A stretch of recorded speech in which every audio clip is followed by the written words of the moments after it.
আসসালামু আলাইকুম। প্রতিবাদ কণ্ঠ টেলিভিশনের পক্ষ থেকে সবাইকে স্বাগতম। আপনাদের সাথে আছি আমি মফনুর আলম।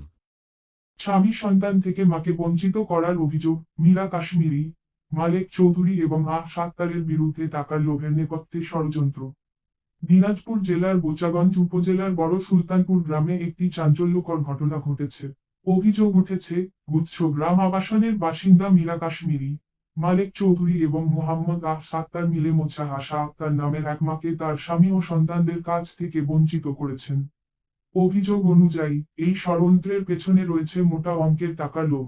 মোছা আশা আক্তার, যিনি নাফানগরের ১ নং ইউনিয়নের বাসিন্দা, বর্তমানে চরম দুরবস্থার মধ্যে রয়েছেন।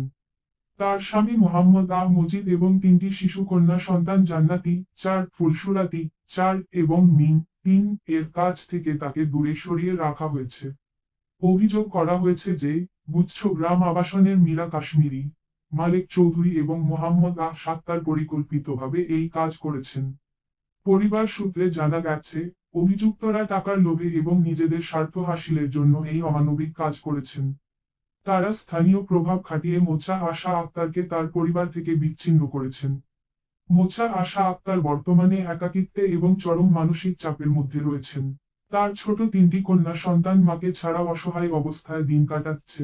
এলাকাবাসীর মতে, মাকে জীবিত অবস্থায় তার সন্তানদের এতিম বানানো মানবিকতার সব সীমা অতিক্রম করেছে। মীরা কাশ্মীরি, মালেক চৌধুরী এবং মোহাম্মদ সাত্তার তিনজনই গুচ্ছ গ্রাম আবাসন, বড় সুলতানপুর, নাফানগর ১ নং ইউনিয়ন, বোচাগঞ্জ, দিনাজপুরের বাসিন্দা। বোচাগঞ্জ উপজেলার মানুষ এই ঘটনায় ক্ষোভ প্রকাশ করেছেন।